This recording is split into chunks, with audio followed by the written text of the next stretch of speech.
Mabuhay! Saksi po ang inyong lingkod sa dating anyo ng SIDSI, 4 na dekada na ang nakararaan. Itinatag ito ng mga magsasakang karamihan ay salat sa formal na edukasyon, subalit itinuguyod pa rin ang kanilang sinimulan. Dalampasan na ng SIDSI ang napakaraming hamon, ngunit kailangan niyang harapin ng may kahandaan ang kasalukuyan at hinaharap. Itinanghal ng modelo sa kapuluan ang ating kooperatiba. Panatilihin natin ito at lalo pang pag-ibayuhin di lamang sa Pilipinas kundi sa Asya at sa buong mundo. Hindi madali ang pagsusulong ng mga adhikain upang makamit ang tagumpay sa pamamalakad ng isang kooperatiba. Ngunit wala tayong alternatibo kundi manangan sa ating kakayahan at pagtutulungan sa gabay ng buong may kapal. Ating itaguyod ang mga pamantayan at mga pulisiyang naghahatid ng mga benepisyo sa iba't ibang larangan katulad ng kabuhayan, edukasyon, kalusugan at kapaligiran. Pag-ibayuhin ang pagkakaisa, suportahan ang kooperatiba. Sa hirap ng panahon ngayon, lalo na sa pandaigdigang ekonomiya, napakahalaga ang magkaroon ng suporta at network para sa pangkabuhayan. Dahil sa SIDSI, posibleng-posible ang mga Pilipino na magkaisa. Dahil nasa kultura natin ang maging makapamilya sa isa't isa. Kahit sa ilang daang piso lamang at ilan pa lamang kami noong nakita namin ang kagandahan ng samahang kooperatiba. At kahit sabihin ng iba na habang lumalaki ang samahan, lalong nagiging mahirap ang pamamalakad, nakita ng lahat na talagang may bisa at resulta sa buhay ng tao ang SIDSI. Kaya kung kayo ay nag-iisip kung paano sumali, tumawag lang kayo sa SIDSI. Kung ang SIDSI ay naging maganda para sa kapakanan ng aking pamilya at sa komunidad, ito rin ang gusto kong mangyari para sa bawat Pilipino. Welcome po kayo sa SIDSI. Nag-aalaga at nagpapalaki ng mga manok ang tatay ko at mga kaibigan niya nang maisip nilang magtayo ng kooperatiba na may kaunting kapital. Ang maganda sa SIDSI sa nagdaang panahon ay nakagawa ito ng sari-saring mga produkto upang mapalago ang kooperatiba at tumuloy pa sa iba't ibang linya ng negosyo. Pinagmiyembro ako ng tatay ko nang ako'y 21 taong gulang upang makasama ko siya sa SIDSI at magkapinipisyo sa pagiging kasapi naming dalawa. Gather a voluntary group of neighbors who shell out 200 pesos each to start a small business. And so the construction work begins for a goods store that sells basic commodities to residents. The groundwork is laid out as hammer and nails, wood and concrete are put together and begin to take shape.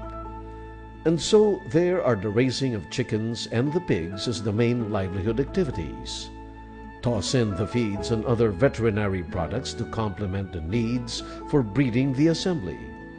Selling at low prices, the lively mode of trading and dealership became the new buzz in the bustling neighborhood. It's a harmonious and warm weave of growth where friendly and entrepreneurial neighbors work side by planning, selling, and working together. The animal kingdom is without its own share of roles to play, with the chickens and the pigs in the lead. They are supplemented by feed essentials in the food chain, with the help of a bank loan as the supply and demand grow into a dynamic cycle of fresh produce full of promise.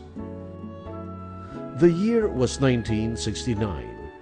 This is the success story of Soro-Soro Ibaba Development Cooperative, or SIDSI. It started with an idea, with a dream. First established and licensed registered with the Securities and Exchange Commission as Soro-Soro Ibaba Farmers Association with Mr. Victoriano E. Barte as President and General Manager, SIDSI was built and the rest came. Kaya sumali yung mga iba at ayon, lumaki lang kami ng lumaki at pinaparating namin sa mga miyembro ang mga produkto at serbisyo na kailangan. Okay ito upang mapatayo ang sariling negosyo dahil sa SIDSI. Maraming oportunidad para sa lahat. Wala kang makikita ng ganito kahit saan, kundi sa malawak na network ng SIDSI. After 4 decades, SIDSI has been consistently acclaimed as one of the Philippines' most outstanding and contemporary models of cooperatives today. Clearly, the rays of progress span the generations and are illuminating the way for the world to see. This is SIDSI's success story. Ano ba ang nasa pangalan? Ang mga gawaing contract growing natin ang siyang tumutulak sa ating operasyon mula noong 1972. At ang ating asosasyon ay nakilala bilang isang samahang nayon ng Sorosoro Ibaba. Mula noon ay may 500 mga kasapi ang sumali at nakwalify tayo bilang isang full-fledged na kooperatiba. At nagbago na ang pangalan natin. At ito ay naging isang Sorosoro Ibaba Consumers Cooperative noong 1978. After 1978 and 5 years after, the Ministry of Agriculture accorded the association as a development cooperative. By 1997, this became what is known today as the Sorosoro Ibaba Development Cooperative. Ilang taon at nakita ko ang gilas ng SIDSI upang pagsamahin ang lakas, kakayahan at mga kasangkapan upang matupad ang mga layunin at makamtan ang dapat para sa pangangailangan ng mga kasapi. Naging miyembro ako ng SIDSI mula 2002. Ang aking tatay na isa sa nagtatag ng SIDSI ay hinikayat akong sumali rin dito kaya heto. Dahil sa SIDSI, napababa ko ang halaga ng aking supply at bilihin. Dahil paramihan ng binibili sa SIDSI, nanatiling maganda ang benepisyo nito mula sa presyo ng pagkain. Nakaumpisa ako ng negosyo dahil sa SIDSI at nakapagbigay ito ng mga trabaho. Tapos, nakaipon ako sa kita ng benta ng pag-aalaga ng baboy na naibebenta ang mga ito diretso sa publiko. Ang SIDSI ay nakatutulong sa mga producer para ibaba ang gastos para sa marketing at distribution. Buti na lang, nakinig ako sa tatay na sumali dati pa. Madalas kami mag-usap tungkol sa SIDSI. Sa pagiging kasapi ng co-op, kung sinong nais maglingkod at gampanan ang mga tungkulin sa samahan, ay maaaring maging miyembro ng SIDSI. Kasama na ako ng SIDSI mula 1994. Ang aking yumaong ama, si Ka Tomas, naging kasapi rin. At noong nabubuhay pa siya, lubusan niyang naipaunawa sa akin ang mga natatanging karanasan ng buhay niya sa SIDSI bilang opisyal at kawani. Nabatid ko na sa co-op, patas ang boses ng mga kasapi pagdating sa pangangasiwa. Ako, may boses rin. Meron kasing demokrasya. Isang miyembro, isang boto. At kasama sa botong iyan, ang para sa edukasyon ng mga kasapi at pamayanan.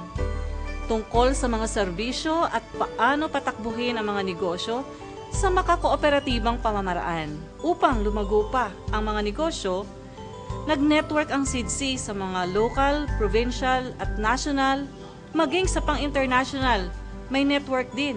Kaya sa aking mga dasal, pinasasalamatan ko ang Diyos at ang aking Ama sa mga nagiging resulta ng pagkasali ko sa SIDSI. Malaking tulong talaga ang boto ng bawat miyembro.